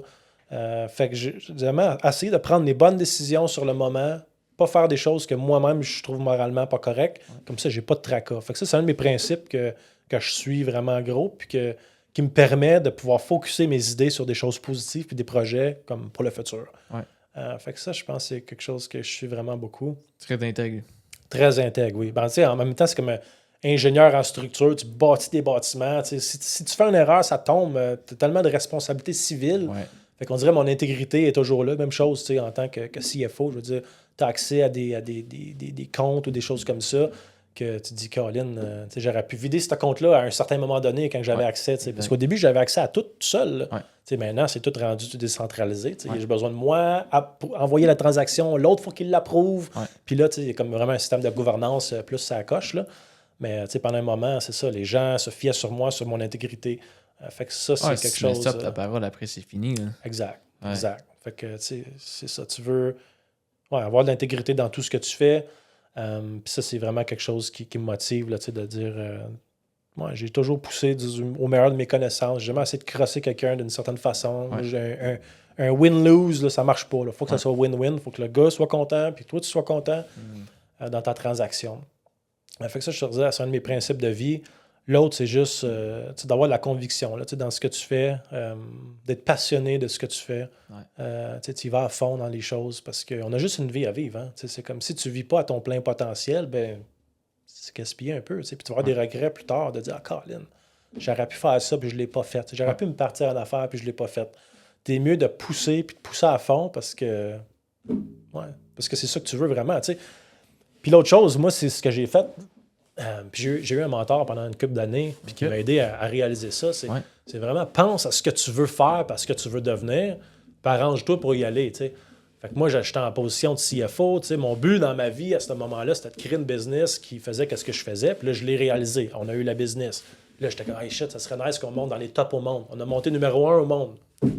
Objectif atteint. Après ça, c'est comme chaque objectif, je les atteignais. En même temps, je n'étais pas dans la position que je me voyais à long terme. T'sais, oui, j'étais CFO, mais je ne suis pas comptable, moi. Là. Et je me disais, c'est bien mieux pour la business que j'engage un comptable, puis que moi, je vais sur la route à la place, en voyage, je vais parler de la business, je vais aller générer des ventes, des leads pour côté marketing, pour les ventes. Fait que je me suis dit, je ne vais pas faire toutes les tâches que je devrais faire en tant que CFO, parce que je vais engager quelqu'un qui va prendre ma place, qui va faire ces tâches-là, parce que moi, ma valeur est mieux placée en vente. Parce que je ne suis pas un CPA, tu sais. Fait que c'est de se connaître soi-même, puis de savoir où est-ce qu'on veut aller, puis c'est quoi les meilleures étapes pour se rendre là, tu sais. Parce qu'il y a du monde qui sont meilleurs que nous pour certaines choses, on peut mettre notre temps dans ce qu'on est bon, finalement. C'est ça. Fait que tu sais, c'est vraiment de se connaître, puis de se pousser à son plein potentiel, tu sais. Puis je pense que c'est ça qui manque de nos jours, tu sais, c'est que tu as tellement de monde qui font juste fuck all de leur vie. Genre, ils savent pas où ils s'en vont, ils n'ont pas pris le temps de s'asseoir puis de penser à hey, c'est qui je suis, où c'est que je vais aller. Ouais. Puis si jamais tu penses vraiment, puis tu fais vraiment cet exercice-là, ben pourquoi est-ce que tu passes tes journées sur Netflix puis tes soirées sur Netflix? Pourquoi est-ce que tu games non-stop? Comme moi, par exemple, pendant ma jeunesse, j'étais un méga gamer, intense. Je jouais à World of Warcraft, Counter-Strike, en professionnel. Je joue encore une fois de temps en temps Counter-Strike. Ben, tu sais, j'ai tellement perdu de temps, puis je me disais, ben, si jamais je veux faire quelque chose, ben pourquoi est-ce que je passe mon temps à faire quelque chose d'autre? Qu'est-ce que moi je veux faire? Puis que quand tu y penses vraiment, tu dis, hey, je veux faire ça, je veux me rendre là, ben, tu le veux-tu vraiment? Puis si oui, ben, mets ton temps là-dessus. T'sais. C'est comme... Pour toi, quand t'es sérieux dans ta vie, ce switch-là? Pour moi, Je te dirais, quand secondaire 1, 2, je te dirais, c'est là que ma grand-mère avait fait de l'argent en immobilier, puis j'ai su que je savais pas en quoi. En fait, c'est ça l'affaire. Je savais pas qu'est-ce que je voulais faire de ma vie, mais je savais que ça prendrait de l'argent. Et je me suis dit, à ce moment-là de ma vie, quand je suis jeune, des fois, tu ne sais pas qu'est-ce que tu veux faire. Tu ne sais pas c'est quoi ta passion, tu ne l'as pas encore découvert. Mais ce que je me suis rendu compte, c'est peu importe c'est quoi, si jamais j'ai de l'argent, là, ça va être bien plus facile. Ouais. Si mon but, c'est d'aller en Afrique faire de l'aide humanitaire, ben, si jamais je suis pogné day-to-day à travailler, je pourrais pas. Là. Mais si jamais, finalement, je suis millionnaire, ben, je peux partir n'importe quand en Afrique faire mon aide humanitaire. Ouais. Si ton but, c'est d'aider ta famille, de faire peu importe c'est quoi, un jour, tu vas découvrir ce que tu veux faire. Puis si jamais tu as de l'argent, ça va juste te simplifier. Ouais. L'argent, c'est pas important, c'est un outil. Mais en réalité, il y a une certaine importance parce que c'est ça qui te permet d'atteindre, puis de faire ce que tu veux faire, puis de mettre ton temps où ce que tu veux. Fait que je pense que c'est ça l'important, c'est de mettre son temps où ce que tu veux, vraiment. Pas juste comme « Ah, j'ai le goût de gamer un soir ». Non, mais c'est comme dans ton année, là, c'est quoi, qu'est-ce que tu aimerais accomplir? Ouais. Tu devrais mettre ton temps là-dessus, au lieu de sur la loi du moindre effort, là, là, de gamer, d'aller crois-tu en cet équilibre-là de pouvoir comme travailler, mais gamer, puis faire d'autres choses, puis d'arriver à un certain niveau où ça peut être un potentiel bloqueur? C'est tough, hein? Parce que moi, c'est ça, j'étais un accro du gaming, puis ce que je me suis rendu compte, en fait, c'est qu'il faut que tu te contrôles. Fait que moi, ma façon de me contrôler, c'est que je me suis dit, j'achète plus de nouveaux jeux. Parce que si j'achète un nouveau jeu, oublie ça, t'es accro, tu vas vouloir passer au travers. Ouais. Fait que là, je joue à des jeux que je jouais quand j'étais jeune, puis je joue à Counter-Strike. Puis Counter-Strike, c'est genre, tu te connectes, tu rentres dans une game, ça prend 2 minutes, tu fais ta game, ça prend 30 minutes, 1 heure, t'as fini. Puis quand tu as commencé ta game, tu étais au même niveau que tout le monde dans la game. Tandis que jamais tu joues à World of Warcraft, par exemple. Là, oublie ça. Là. Tu pars de 0, il faut que tu te rendes level 80, ça va te prendre des semaines. Là, c'est peut-être rendu plus que ça. Mais tu sais, c'est que des genres de MMORPG, là, oublie ça, tu perds ta vie là-dedans. Là. C'est pas un casual. Là. C'est tellement le fun. Là. Genre, j'ai jamais eu autant de fun de ma vie que quand je jouais à World of Warcraft. Mais c'est juste... Moi, ce qui m'avait fait chier, d'ailleurs, par rapport à ça, c'est que je m'étais rendu level 60. J'avais mis tellement de temps... Là-dedans, mon bonhomme était sacoche. Puis là, tout d'un coup, ils ont sorti un update. Hey, là, tu parlais de level 70. Puis là, rendu level 63, genre là, t'as déjà des meilleurs items que toi, t'avais à level 60, que t'as mis des heures et des heures à grinder dessus, tu sais. Molten Core, puis ces affaires. Exactement, tu sais. Fait que c'est comme si tu te rends compte, tu games, tu crées quelque chose, tu crées un personnage fictif qui est rendu super fort, mais dès la prochaine update, genre, tout ce que t'as mis est perdu. Tandis que dans la vraie vie, c'est le contraire. Tu vas travailler bien plus fort, bien plus longtemps, mais tout ce que tu mets est gardé. Tu fais attention, oui. Ouais, si tu fais attention. Tu peux tout perdre aussi, d'ailleurs. Ouais. Mais le knowledge que tu accumules est quand même gardé. Là, là. Ben, c'est ça, exact. Ouais, fait que ça, c'est... Ouais, puis c'est pour ça que moi, je te disais, je focusais plus sur le côté business, puis tout ça. Fait que les systèmes que j'ai bâtis vont toujours être gardés pour mes futurs business. Exact. Là. Fait que moi, c'était ça. Ouais, c'est un asset, ça aussi, là. Ouais. Fait... Ah ouais. Tu jouais-tu à la source ou un... Ouais, j'ai joué à Counter-Strike 1.5, 1.6, source, CSGO. Là, je joue à Counter-Strike 2 une fois de temps en temps. Là. J'ai bien du fun à ça, là, mais c'est ça. C'est le seul jeu, parce que si j'en installe d'autres, je vais jouer trop longtemps. Là. Dernièrement, je joue une game par soir ou par une couple de games par semaine, mais that's it. Fait que je joue un peu, après ça, j'arrête, je fais mes affaires, puis je vais travailler des fois jusqu'à minuit le soir. Là, là. C'est juste le monde qui dit « Ah, ben tu travailles ben trop. Ouais, mais c'est mes business, je veux dire. Puis j'ai du fun à le faire. Là, c'est comme... Je pense que c'est ça aussi. C'est la façon que tu approches la chose. Si t'as pas de fun à le faire, t'es peut-être pas à la bonne place. Puis de deux, ben là, peut-être que oui, t'es peut-être dû pour prendre une pause. Mais as long as you have fun. Ben c'est ça. C'est juste de s'analyser aussi. Tu dis « OK, ben moi, j'aime pas faire ça. J'aime pas faire ça. Fait que là, je m'avais engagé un stagiaire. Fait ces tâches-là. Finalement, je l'ai engagé temps plein. Puis là, c'est ça, c'est comme un peu mon assistant qui fait tout. Mais c'est vrai qu'il fait toutes les choses qui me prenaient du temps. Puis que des fois, c'était monotone. Là. Fait que là, à la place, j'ai pu vraiment me concentrer plus sur autre chose. Puis c'est ça, je pense que c'est juste ça. À un moment donné, il faut que tu comprennes ce que t'aimes, ce que t'aimes pas. Ce que t'aimes pas, délègue-le. Puis ce que t'aimes, fais-le. Fait que là, comme t'es plus accompli. Puis ton day-to-day est le fun. Là. Exact. Tu as mentionné que tu avais un mentor à un moment donné dans ta vie. C'est un aspect que je trouve super intéressant, même important. C'est arrivé comment? Tu as cherché un mentor ou c'est arrivé... Oui, en fait, j'ai découvert Sherbrooke Innopol, qui était comme une association à Sherbrooke là, je pense que c'est comme côté technologique, les entreprises et tout ça. Fait que service d'accompagnement, mentorat. OK. Fait que là, je pense que c'est rendu tout sous l'emblème d'Entreprendre Sherbrooke ou quelque chose comme ça. Mais oui, il y a un programme de mentorat. Mon mentor, c'était un ancien VP de la Banque Royale. Oh. Il était à la retraite. Puis là, maintenant, c'est ça. Il enjoy la vie. Il s'est acheté un camping dans le coin ici. Puis ça va bien ses affaires. Mais c'est ça, moi, le bénéfice que j'ai trouvé, c'était que j'avais quelqu'un que je rencontrais à tous les mois ou quelques mois, avec qui je pouvais discuter de mes problèmes au sein de la business, puis de ce que je vivais. Puis ce que j'ai réalisé qui était le plus bénéfique, c'était pas nécessairement ce que lui me disait, c'était le fait que moi, j'étais en train d'en parler à quelqu'un, puis en parlant, tu réalises des choses. Ouais. C'est vraiment ça, c'est le fait de dire qu'il y a quelqu'un qui check-up sur toi, puis si jamais tu as réglé tes affaires ou pas. Ouais. Mais c'est le fait qu'en parlant, tu réalises des affaires. Puis c'est là que j'ai trouvé le plus grand bénéfice. C'est de pouvoir parler de tes problématiques puis de tes embûches de mois en mois à quelqu'un qui a beaucoup de savoir, mais c'est comme de la sagesse aussi qui va... surtout comme les relations interpersonnelles, ces affaires-là. Fait que, qu'est-ce que je mentionnais au début, les petites problématiques que j'avais eues avec mon équipe, ces choses-là, on dirait que c'était dans ces périodes-là, puis... c'est ça, il a su me coacher puis m'enligner vers la bonne direction, mais c'était surtout le fait que moi, j'en parlais puis je réalisais des choses. Puis je me rappelle que, au début, je disais, c'était moi qui faisais tout dans mon département, j'étais tout seul. Puis là, je disais, à un moment donné, je vais prendre un comptable. Puis là, fait que là, au fil des années, j'ai vraiment tout fait ce que je disais que j'allais faire. Puis là, je suis rendu à un point où je me suis sorti de l'entreprise, ça roule tout seul. Fait comme... J'ai vraiment suivi ce que je lui ai dit que je ferais. Ouais. Ça, je suis content. Là. Fait que j'ai hâte d'y rejaser. Avais-tu un sentiment de accountable? Quand même. C'est sûr qu'il y a un sentiment d'accountable, mais je veux dire... Ouais, c'est pas comme un coach de fitness que lui, c'est comme, OK, check à toutes les fois. Là, mais c'est plus comme envers toi-même que tu as ce sentiment-là.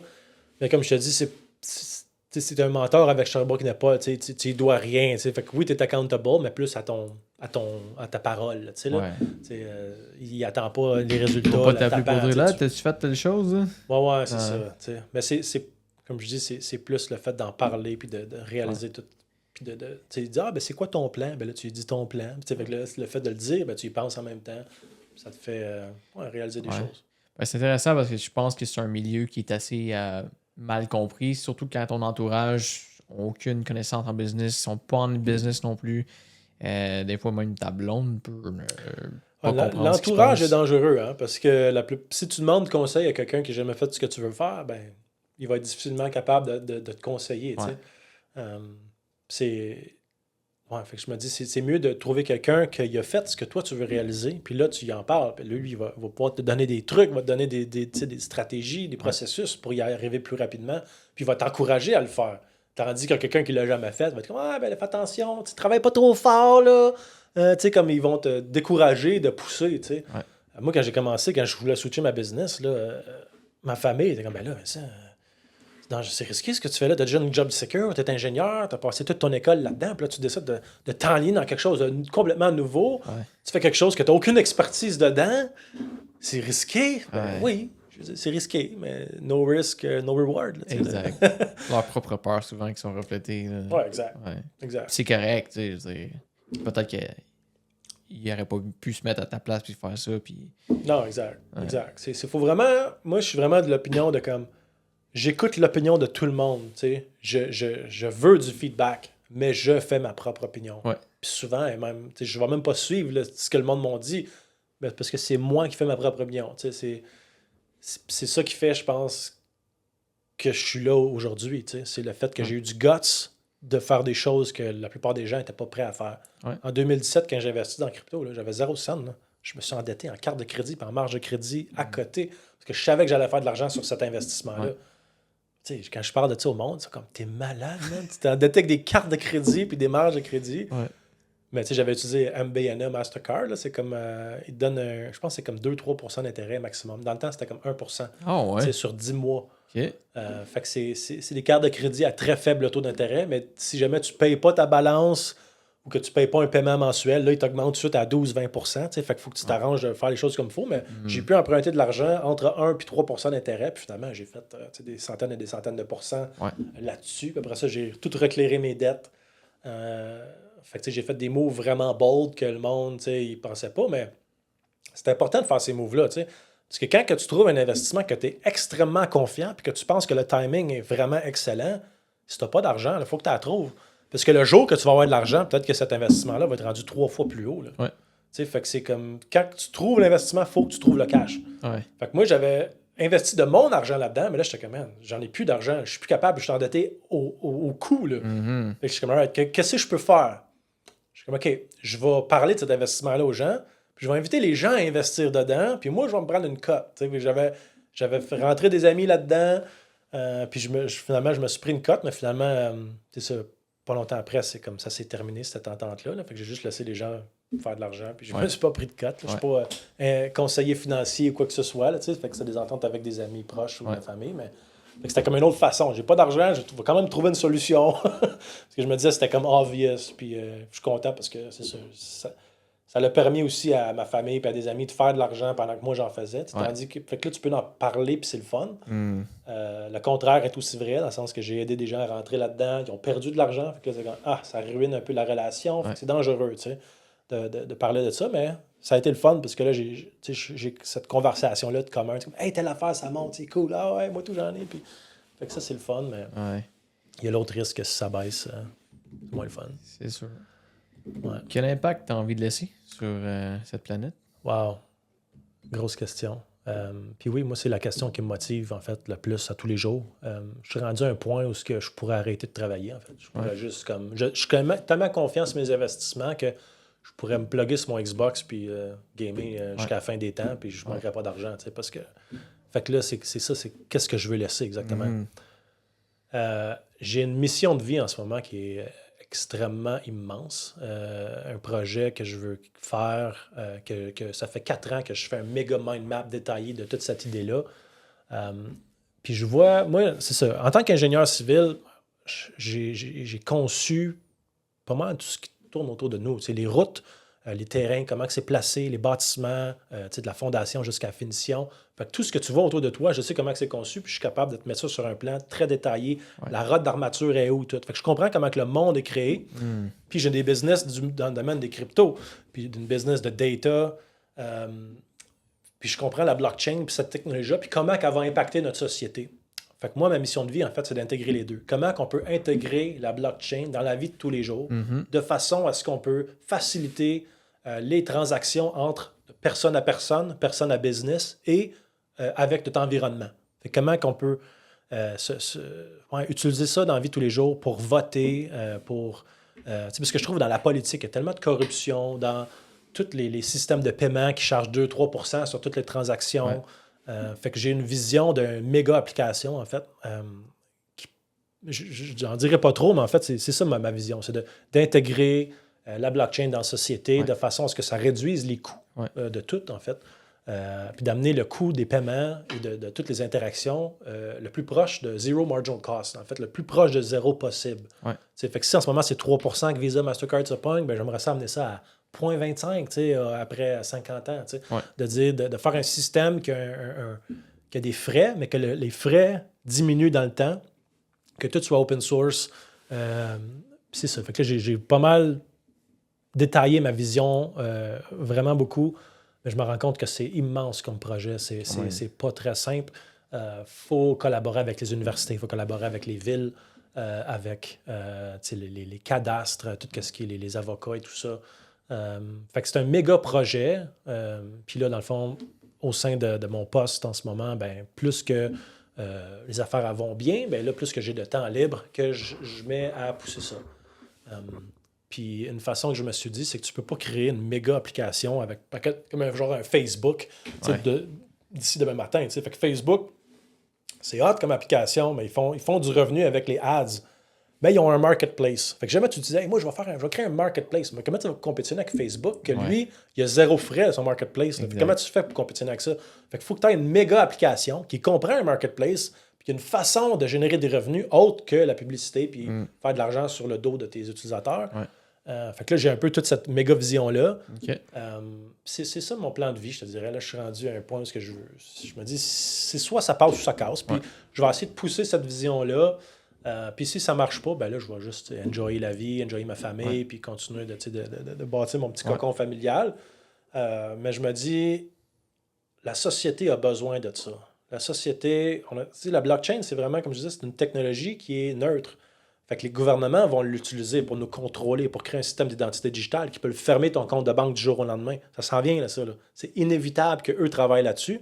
Mais en même temps, tu as l'industrie du Web3 qui veut essayer de décentraliser tout, de créer des systèmes qui ne nécessitent pas de banque, pas de third party.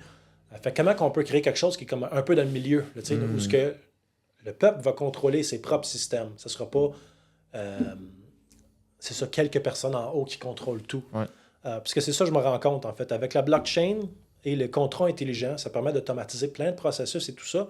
Et ça permet d'avoir des clés privées, en fait, qui contrôlent un compte. Puis là, ce compte-là peut contrôler des systèmes et des choses comme ça.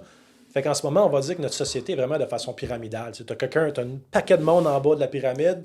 Après ça, tu as des sous-départements, des ministres, whatever. Puis à un moment donné, tu as comme le président en haut. Mais tu as un paquet de couches. Mais ce que la blockchain puis toute l'automatisation permet de faire, c'est d'enlever plein de ces couches-là pour que quelques personnes en haut puissent contrôler tout le monde en bas. Fait que moi, je me dis, il faut qu'on essaie de juste aplatir la pyramide le plus possible et qu'il n'y ait pas de pointe. Tout le monde égal. C'est tout le monde égal. On vote directement sur des projets de loi. On n'a pas besoin de voter pour quelqu'un qui va nous représenter, puis qu'après ça, lui, va faire partie des groupes de gens qui représentent la société. On peut littéralement mettre les règles, les lois sur des blockchains ou sur des systèmes qui sont contrôlés par les gens de la ville. Pourquoi est-ce que ce n'est pas les gens de la ville qui décident des règles de la ville? Puis, fait qu'il y a plein de façons de faire ça que je vois qui sont possibles. Puis c'est ça que je veux pousser, en fait. Là. C'est d'essayer de voir comment on peut permettre aux gens de s'auto-gouverner, avoir leur contrôle, contrôler leurs actifs de façon sécuritaire, tout en évitant les problèmes de la blockchain. Tu perds tes clés, tu perds tout. Fait que comment on peut décentraliser ta clé pour donner un pouvoir à ton ami, à ton père, à ta mère, à différentes personnes pour que si toi, tu perds tes clés et tu perds tes affaires, ben, eux autres sont capables de renouveler ton compte. Tu as plein de petits problèmes de la blockchain qui peuvent être réglés de certaines façons que j'ai compris. Fait que je me dis, ça prend quelque chose qui fait tout ça. Là, fait que c'est un peu ça que je me donne comme mission de vie, mais je sais pas si je vais l'atteindre. Là. C'est vraiment un méga projet. Mais je me dis, plus que je le détaille, mieux que c'est. Puis à un moment donné, il faut juste que je commence à le communiquer, puis essayer d'amener des gens à pousser ma vision. Ouais, puis certainement, il y a des gens qui partagent cette vision-là. Ben oui, tout le monde qui sont tannés avec le système actuel, je veux dire, c'est ça qui devrait tout pousser ça. Ouais. Fait que, je veux dire, en tant que comme un CEO d'un projet ou d'une idée, ton rôle, c'est de trouver du monde, du cash, puis d'établir la vision. Moi, j'ai établi la vision, puis vraiment, ça coche. Fait que je me dis, dès que je commence à communiquer ça, ben, ça sera pas difficile de trouver du monde. Puis dès que j'ai le monde, puis que là, j'ai quelque chose pour backer mon idée, ben là, ça va être facile de trouver de l'argent. Puis je me dis, c'est tellement un méga projet qu'à l'intérieur de ce méga projet-là, tu as plein de petits projets. Comme on va dire, Facebook, c'est gros, mais tu as Marketplace qui est un petit projet à l'intérieur de Facebook. Fait que ce que j'ai commencé à faire, en fait, c'est collaborer avec les universités. J'ai commencé à collaborer avec le TS, la Polytechnique à Montréal, l'Université de Sherbrooke, où ce que je vais rédiger une idée complète, dans le fond, une description de projet, c'est quoi le minimum viable product que je veux créer. Et ensuite de ça, les étudiants vont bâtir mon idée. Puis là, moi, je garde tout ça open source. Fait qu'à date, ça fait à peu près 8-9 prototypes que je bâtis avec à peu près 70 étudiants. Quand même. Fait que là, j'ai déjà comme des idées de business qui fonctionneraient. Une plateforme NFT pour les billets en ligne. Vraiment révolutionner l'industrie de la billetterie. J'ai un prototype qui fonctionne. J'ai plein de petites applications comme ça qui s'intègrent dans ma grande vision. Fait que je me dis, le jour que je suis prêt à communiquer ça, je pars pas de rien. J'ai une vision qui est toute écrite, mais j'ai aussi 8 prototypes de trucs qu'on pourrait injecter à l'intérieur de tout ça. Plus tangible, Exact. Fait que, c'est comme ça que j'essaie de l'approcher, c'est d'essayer de faire des collaborations, rédiger mes idées comme il faut. Puis là, mes next steps, dans le fond, j'ai déjà commencé le site web, mais mon idée, c'est de amener tous les gens qui ont des idées de business et d'application à aller sur ce site web-là, à aller injecter leur idée. Après ça, nous, on va prendre l'idée et on va la mettre dans ChatGPT, qui va faire que ChatGPT va te donner un sommaire de c'est quoi, va te sortir c'est quoi les minimum viable product, les tâches. Puis après ça, ben là, on pogne ça et on donne ça aux étudiants. Fait que c'est comme ça va amener les entrepreneurs à être des clients, genre pour les étudiants, proposer leurs idées aux étudiants à se loguer sur la plateforme puis aller voir tous les projets possibles qui peuvent faire leur projet de fin de bac dessus. Puis après ça, ben là, ils font le projet. Puis après ça, éventuellement, on va avoir la liste des projets qui ont été créés. Puis après ça, dans le fond, c'est de comme bâtir une team pour le projet en tant que tel, puis d'intégrer tous ces prototypes-là que les étudiants ils font. Mais je pense que juste tout ça ensemble, ça motive les gens, puis c'est vers la bonne direction aussi. Mon but, c'est pas de faire de l'argent avec cette idée-là. Là, tu sais, là. C'est vraiment de dire, check, je veux faire la bonne affaire que moi, je pense qui est le meilleur pour la société. Tu veux amener tu veux prendre ce que tu as développé comme knowledge, comme tu veux laisser ta trace, puis c'est ça que tu veux laisser, puis comme... Ouais. Si je peux faire ça, je me dis, tant mieux. Tu sais, si jamais les gouvernements ils arrêtent ça ou quoi que ce soit, puis que là, je vois que c'est impossible, tu sais, comme oublie ça, on va se faire contrôler, puis on est fait, là, tu sais, là. Ouais. Ben là, je vois juste que, tu sais, focus sur ma petite famille, puis enjoyer la vie, là, tu sais. Mais pour l'instant, je me dis, tant qu'il y a de l'espoir, je garde l'idée en tête, puis je la pousse tranquillement. J'ai pas beaucoup de temps, par exemple, pour la pousser en ce moment, l'idée, mais de plus que le temps avance, plus que je commence à avoir de temps, puis tout ça. Fait que j'ai hâte de, cet hiver, probablement, mettre plus de temps là-dessus, là, puis pousser ça. Là. Ben, je trouve que c'est une très belle mission, honnêtement. Je suis 100% d'accord. On a besoin d'en donner un peu plus de contrôle aux gens. 100%. Écoute, 2 petites rapid fire questions. Ouais. Tu peux juste choisir une des 2 réponses. OK. Work hard ou work smart? Work smart, for sure. Ah ouais. Why? Why? Work hard, ça veut dire travailler fort, mettre beaucoup de temps. Tu sais, aujourd'hui, j'ai pas travaillé tant fort que ça, puis j'ai probablement fait dans les 5 chiffres, juste à cause de mes investissements. Ouais. Tu comprends? Fait que c'est comme...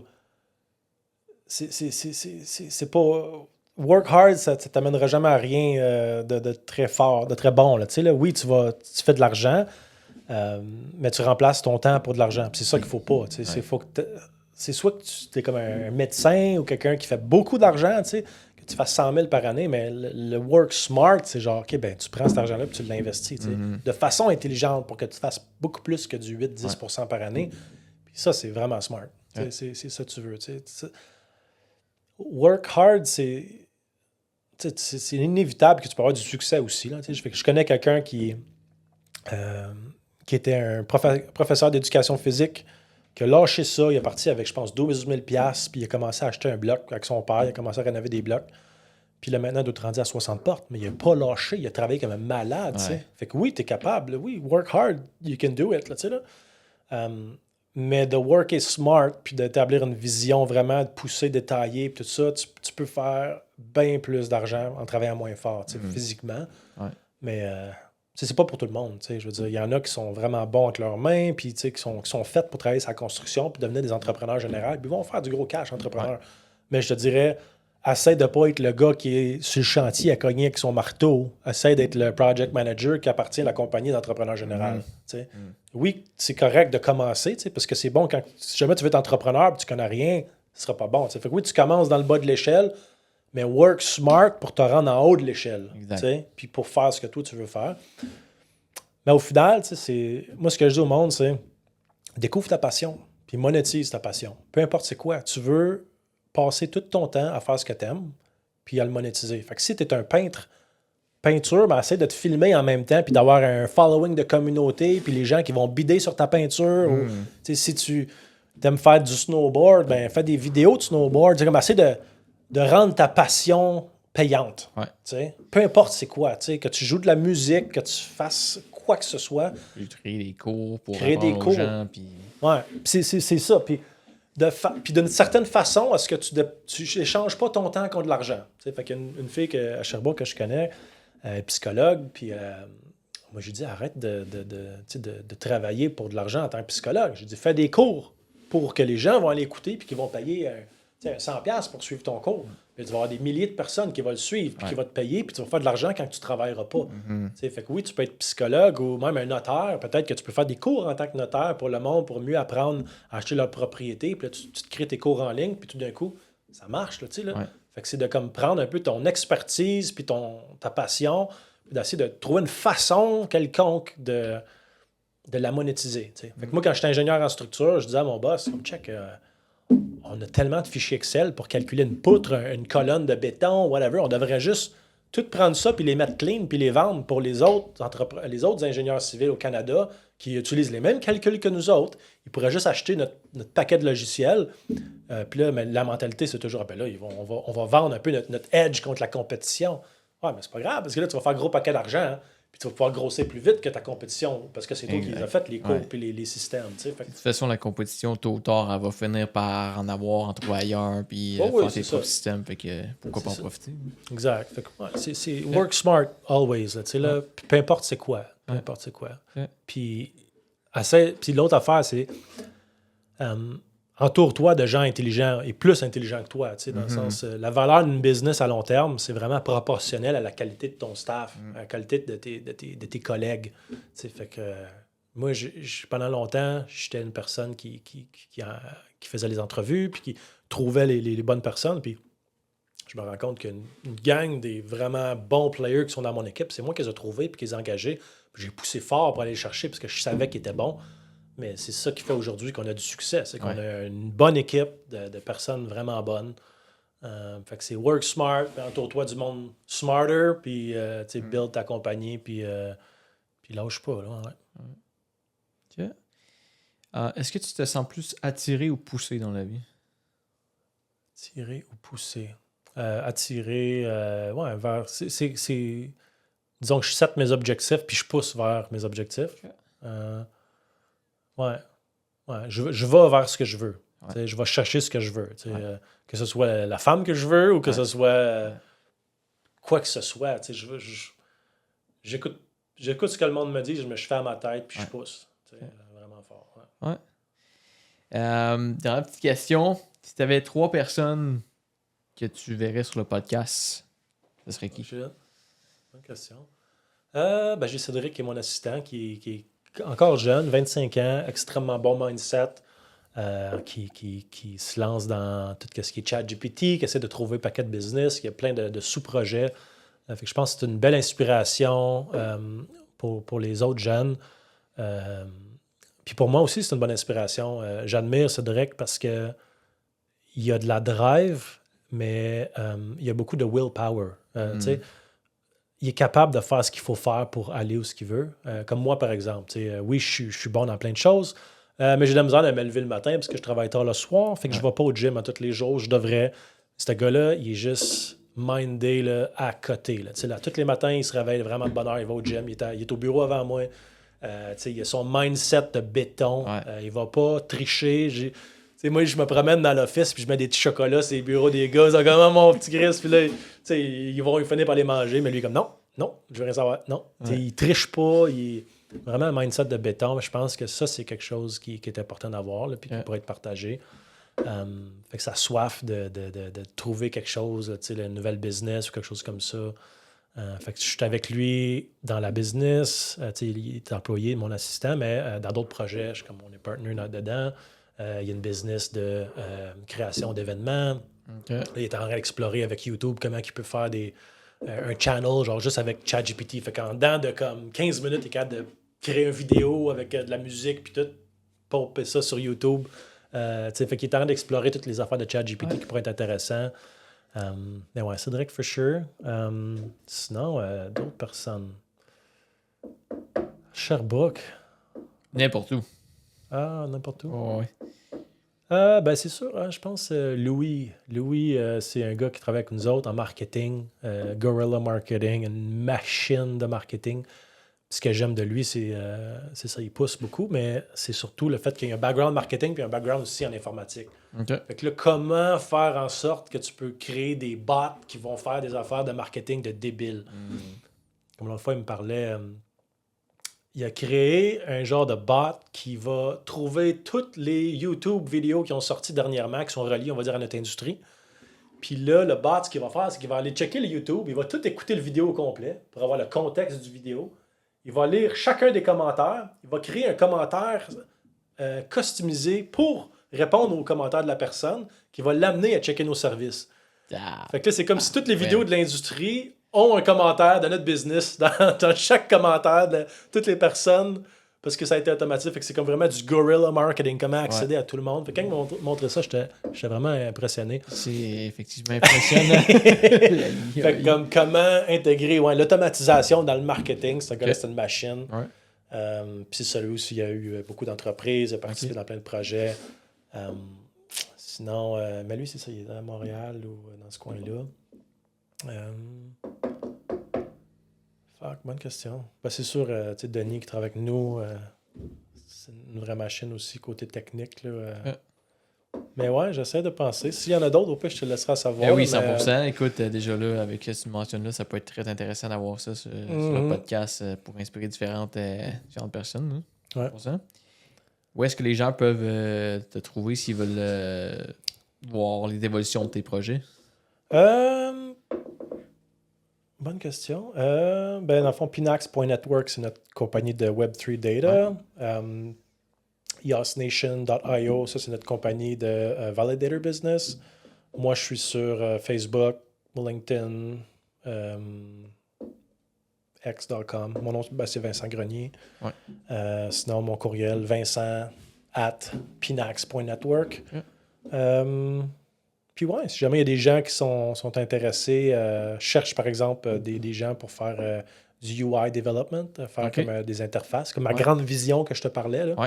J'aimerais ça trouver des gens qui sont bons à faire des interfaces pour commencer à mettre mon idée sur papier. Là, là. Fait que, ça, je cherche des gens comme ça, des gens qui ont entendu parler de mon idée ou de ma vision, qui sont comme « Hey, ça, j'aimerais ça pousser. » Ben, Colin, envoyez-moi un message, puis on va checker ça. Sinon, ben, ce que j'aimerais juste dire, c'est genre rien de ce que j'ai dit aujourd'hui, c'est un conseil d'investissement. Faites vos recherches, c'est le plus important. Puis, je pense que même ce que j'ai retenu beaucoup de tout le volet investissement, crypto, marché boursier, c'est de s'instruire, de faire des recherches, de croire dans le projet que tu veux investir. Puis c'est pas du gambling, là, c'est vraiment comme. Exact. Ouais. Hey, Vincent, un gros merci. C'était vraiment intéressant les discussions. Je pense qu'il y a beaucoup de contenu qui va plaire aux gens et qui vont en inspirer plus d'un, c'est certain. Ah, good. Ben, je suis vraiment content d'être ici et d'avoir discuté. Là. Je pense que c'est important pour moi de partager mes erreurs et mes réussites, mais surtout les erreurs pour faire sûr que ces gens-là ne répètent pas les mêmes choses. Ouais. Puis, ça fait un plaisir. Merci beaucoup. Awesome. Hey, merci beaucoup.